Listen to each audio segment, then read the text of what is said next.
स्नेनिल्स art of teaching या चॅनलवरती आपल्या सर्वांचं स्वागत आहे।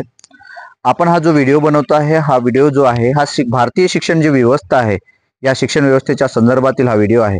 आणि खरी जी वास्तविकता आहे, सध्याच्या काळामध्ये चाललेली ही वास्तविकता, शिक्षणात पडणारे गट, शिक्षणात होणारी वर्गवारी या संदर्भातील हा व्हिडिओ आहे। आपण हा व्हिडिओ संपूर्ण बघा, ज्यातून आपले सुद्धा डोळे उघडेल आणि जे खरं वास्तव आहे ते खरं वास्तव सुद्धा आपल्या समोर माहिती होईल।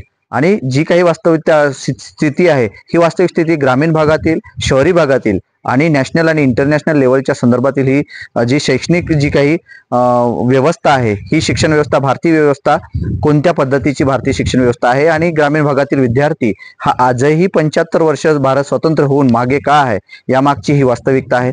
त्यामागे आपण हा व्हिडिओ बघून, हा व्हिडिओ जो आहे हा व्हिडिओ तुम्ही संपूर्ण बघा। भारतीय शिक्षण व्यवस्थेतले गट जे आहेत हे आपल्याला माहिती आहे। सध्याच्या काळामध्ये आपण जे शिक्षण व्यवस्था जर बघतो म्हटलं तर सध्याच्या काळामध्ये शिक्षण व्यवस्था 2 वर्गवारी पडली आहेत किंवा 3 वर्गवारी पडली आहेत। त्यातील ही वर्गवारी आपल्याला सांगू इच्छितो। ग्रामीण भागाचा जर विचार करतो म्हटलं तर ग्रामीण भागातील जे विद्यार्थी आहेत हे मराठी शाळांमध्ये मातृभाषेतून विद्यार्थी शिकत असतो आणि मातृभाषेतून विद्यार्थी शिकत असल्यानंतर तो 10वी आणि 12वी पर्यंत, कुठेतरी 12वी किंवा ग्रॅज्युएशन पर्यंत हा मराठी भाषेतूनच शिकत असतो, ज्यानंतर तो शिक्षण सोडून देत असतो। दुसरी जी आहे ती म्हणजे सेमी इंग्रजीची एक माध्यम, म्हणजे सेमी इंग्रजीचे माध्यम म्हणजे मध्यमवर्गीय कुटुंबातील विद्यार्थी या ठिकाणी शिक्षण घेत असतात। मग मध्यमवर्गीयातील कुटुंब जे आहेत सध्याच्या काळामध्ये शिक्षणाचं प्रमाण त्याचं वाढत चाललेलं आहे। परंतु जे विद्यार्थी ग्रामीण भागात राहणारे, जिल्हा परिषदेच्या शाळांमध्ये शिकणारे आहेत, म्हणजे ते मराठी शाळेत शिकत असतात विद्यार्थी मित्र, हे जे विद्यार्थी आहेत ते मराठी शाळेमध्ये शिकत असतात। परंतु तिसरा जो वर्ग आलेला आहे, तो तिसरा वर्ग म्हणजे सीबीएसईचा वर्ग आहे, ज्यांच्याकडे पैशाची काहीच चणचण नाही आहे, पैसे सर्वांकडे उपलब्ध आहेत। हे सर्व जे काही पालक आहेत, हे सर्व पालक आपल्या या विद्यार्थ्यांना सीबीएसईच्या शाळेमध्ये शिक्षण देत असतात। आणि जे माध्यम असतं ते पूर्ण इंग्रजीचं माध्यम असतं। एक मराठी माध्यम, दुसरा गट जो आहे तो सेमी इंग्रजीचं माध्यम आणि तिसरं आहे ते पूर्ण इंग्रजीचं माध्यम। पण यामध्ये ह्या तीनही याच्यात वर्गवारी केलेल्या आहेत। म्हणजे याच्यात जर तुम्ही विचार करतो म्हटलं की पैसेवाल्यांची शाळा आणि बिनपैसेवाल्यांची शाळा, याच्यात असे 2 गट पडलेले आहेत। आणि यात जर वाव जर आपण बघतो म्हटलं तर वाव हा सीबीएसईच्या विद्यार्थ्यांना सध्याच्या काळामध्ये वाव आहे। शासन आपल्याला माहिती आहे, शासन आपल्याला सांगतंय की मराठी शाळेकडे विद्यार्थ्यांचा कल कमी आहे, पालकांचा कल कमी आहे। पण याच्या मागची कारणं शासनाने अजूनपर्यंत शोधलेली नाही आहेत, शासन त्या शोधण्याचा प्रयत्नही करत नाहीत। म्हणून लोकांना मराठी शाळेकडे पाहण्याचा दृष्टिकोन हा बदलत चाललेला आहे। त्याच्या मागची कारणं म्हणजे विद्यार्थ्यांना किंवा पालकांना सध्याच्या युगामध्ये 21व्या शतकामध्ये ज्या गरजेच्या गोष्टी आहेत, त्या गरजेच्या गोष्टी अवेलेबल, उपलब्ध असणं, जे असणं गरजेचं असते ते खाजगी शाळेमध्ये उपलब्ध असतात, परंतु जिल्हा परिषदेच्या शाळेमध्ये ते उपलब्ध नाही। आपल्याला माहिती आहे की दर 3 महिन्याने पिढी बदलत असतं, दर 3 महिन्याने हे फॅशन बदलत असतं, तसंच पिढी सुद्धा दर 10 वर्षांनी किंवा 20 वर्षांनी पिढी बदलत असतं। आपल्याला माहिती आहे माकडांपासून आपल्याला माणूस बनलेला आहे, आपल्याला माहिती आहे हा बदल, हा सृष्टीचा बदल आहे, हा नियम बदल, सृष्टीचा नियम बदल आहे। परंतु शासनाने शिक्षण व्यवस्थेत सुद्धा हा बदल केलेला नाही। त्यामुळे गरीब हा गरीब होत चाललेला आहे, श्रीमंत हा श्रीमंत होत चाललेला आहे। मातृभाषेतून शिक्षण घेण्याचा जो प्रमाण आहे हे म्हणजे फक्त जिल्हा परिषदच्याच विद्यार्थ्यांच्या प्रमाणात राहिलेला आहे। परंतु आपल्याला माहिती आहे जिल्हा परिषदच्या शाळा ह्या पटसंख्येने ओढ पडत चाललेल्या शाळा आहेत। त्याच्या मागचे कारण शासनाचं दुर्लक्ष। आपल्याला माहिती आहे की शासनाच्या जिल्हा परिषदेच्या शाळेमध्ये ज्या भौतिक सुविधा उपलब्ध असायला पाहिजे, म्हणजे पालकांच्या दृष्टीने जे काही खाजगी शाळेमध्ये ज्या गोष्टी उपलब्ध होत असतात, त्या गोष्टी जर उपलब्ध जिल्हा परिषद शाळेत झाल्यात तर त्या ठिकाणी त्या शाळेकडे बदलण्याचा दृष्टिकोन किंवा पाहण्याचा दृष्टिकोन हा पालकांचा वेगळा असणार आहे। माध्यम आपल्याला माहिती आहे 2001 पासून इंग्रजीचं माध्यम आलं। शासन किंवा जग जसं जसं झपाट्याने बदलत आहे हे आपल्याला माहिती आहे। आता स्मार्ट जग झालेलं आहे। आपल्याला माहिती आहे इंग्रजी सारखी जी भाषा आहे, ही इंग्रजी सारखी भाषा ही संपूर्ण ग्लोबल लँग्वेज आहे, हे आपल्याला माहिती आहे। नंतर इंग्रजी भाषा ही इंटरनॅशनल लँग्वेज आहे, ही आपल्याला माहिती आहे। आणि इंग्रजी भाषा म्हणजे जगाची खिडकी सुद्धा, ही आपल्याला माहिती आहे। परंतु ग्रामीण भागातील विद्यार्थ्यांना शिकवण्याचं प्रमाण जे आहे, इंग्रजी शिकण्याचं प्रमाण हे मराठीच्याच माध्यमातून आहे। आणि पुन्हा एक वास्तविकता आपल्याला मांडतो की जे जिल्हा परिषद शाळेचे जे आमचे शिक्षक आहेत, आपले सर्व शिक्षक जे आहेत, हे आमचं शिक्षक जी वास्तविकता तुम्हाला सांगिततो की मराठी शाळेतील शिक्षकांची वास्तविकता अशी आहे की आम्ही मराठी किंवा गणितासारखा विषय, भूगोलासारखा विषय किंवा समाजशास्त्रासारखा विषय हे विद्यार्थी किंवा विज्ञानासारखा विषय आम्ही प्रामाणिकपणे त्याच पद्धतीने शिकवतो, इंग्रजी पण त्याच पद्धतीने शिकवत असतो. परंतु काही प्रमाणात जे आहे इंग्रजीचा बाऊ केला जातो आणि इंग्रजी ही विद्यार्थ्यांशी मागच्या मागेच असते. आणि विद्यार्थ्यांचे जे काही ग्रामीण भागातील जे विद्यार्थी आहे, रुरल एरियातील जे विद्यार्थी आहे, मराठी शाळांचे जे विद्यार्थी आहेत, झेडपीचे जे विद्यार्थी आहेत, ह्या विद्यार्थ्यांचा इंग्रजीकडे पाहण्याचा दृष्टिकोन बदलत जातो आणि विद्यार्थी हा समोरच्या काळामध्ये इंग्रजी सर्व माध्यम असल्यामुळे टिकू शकत नाही. याचा वास्तविक उदाहरण मी तुम्हाला सध्याच्या काळात सांगू इच्छितो की वास्तविक उदाहरण असं आहे की ज्या विद्यार्थ्यांना सेमी इंग्रजीच्या शाळेमधून जर एखादा 10वीचा विद्यार्थी जर 80% किंवा 85% किंवा 90% जर विद्यार्थी उत्तीर्ण होत असेल तर, आणि त्याने जर सायन्स घेतलं असेल किंवा विज्ञान शाखेचा जो जर विद्यार्थी होत असेल तर नंतर त्याला 11वी 12वी मध्ये कितीही रुपयाचं तुम्ही जर ट्युशन लावून दिलात किंवा तुम्ही कितीही रुपयाचे जर त्यांना ट्युशन लावून दिलात तरी त्या विद्यार्थ्यांचा तो विद्यार्थी 80 ते 85 टक्के होत नाहीत.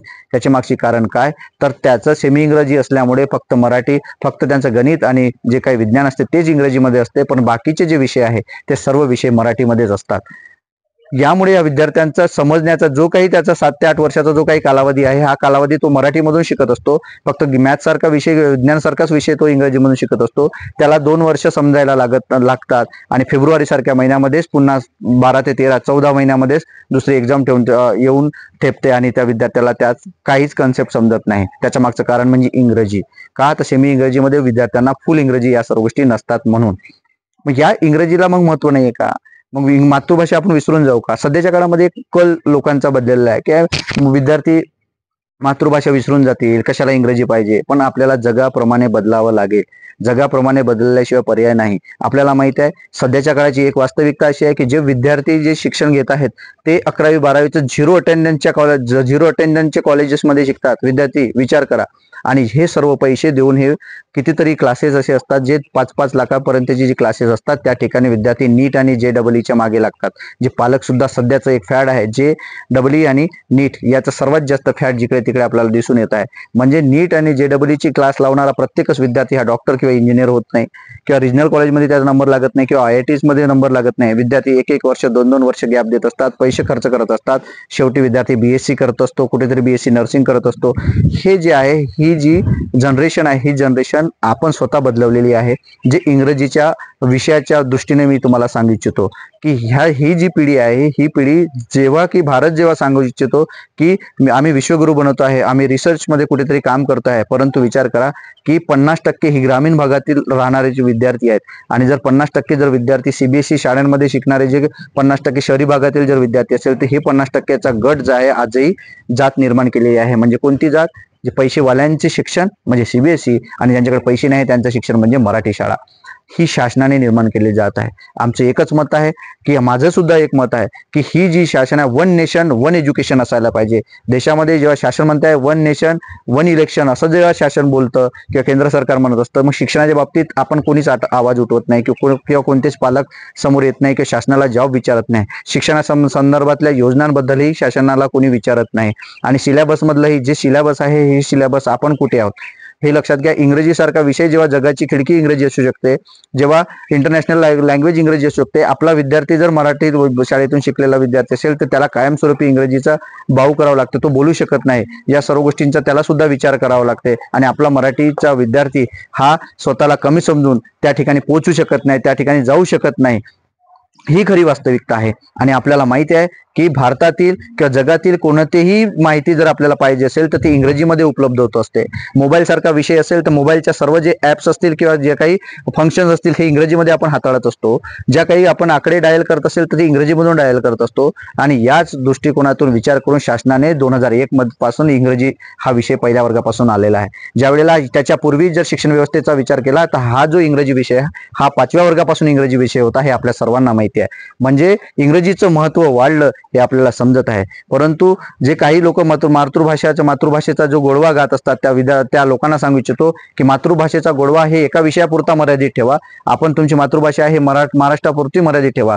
परंतु जे समोर जे काही फ्युचरमध्ये ज्या काही देशाच्या किंवा जगाच्या दृष्टीने आपण ग्लोबल झालेलो आहोत हे आपल्याला माहिती आहे. त्याच्या दृष्टीने त्याला इंग्रजीचं महत्व कळणं खूप गरजेचं आहे. आणि इंग्रजीची लँग्वेज त्याला येणं, बोलता येणं आणि ते समजून घेणं हे सुद्धा खूप महत्व महत्त्वाचा आहे. पण येणाऱ्या काळात इंग्रजीच्या बाबतीत ह्या ज्या सीबीएसईच्या शाळा आहेत की सीबीएसईचं पॅटर्न हे जिल्हा परिषद शाळांमध्ये सुद्धा राबवण्याचे गरजेचं आहे.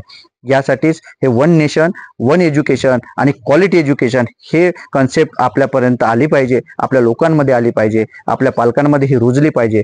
तरच या सर्व गोष्टींचा विचार केला जाईल. नाही तर ही जे जात निर्माण झालेली आहे, एक पैसेवाल्यांची जात आणि बिना पैसेवाल्यांची जात, म्हणजे ज्यांच्याकडे पैसे नाहीये ते ट्युशन लावू शकत नाही, कॉन्व्हेंटमध्ये पाठवू शकत नाही, सीबीएसई शाळांमध्ये पाठवू शकत नाही. परंतु ज्यांच्याकडे पैसे आहेत हे सर्व लोक जे आहेत हे सीबीएसईच्या शाळांमध्ये विद्यार्थ्यांना शिकवत आहे आणि हे गट निर्माण झालेले आहेत. हे आपल्याला माहिती आहे. सध्याच्या काळात मध्ये असलेला आरटीए जो नियम आहे 2009चा नियम, हा आरटीए जो नियम आहे हा इंग्रजी शिक्षणाच्या बाबतीतला नियम आहे की सीबीएसईच्या शाळांमध्ये सुद्धा एससी एसटी ओबीसीच्या विद्यार्थ्यांना सुद्धा त्या ठिकाणी रिझर्वेशन नुसार त्यांना सुद्धा 25% विद्यार्थी त्या ठिकाणी शिक्षण घेतील. यासाठी सुद्धा या वेळेला जो काही शासनाने जो काही घोळ मांडलेला होता, जे काही नियम बदलले होते, त्यात सुद्धा आपल्याला असं दिसून येत आहे की खाजगी शाळांचा जास्त शासनाने विचार केला जातो.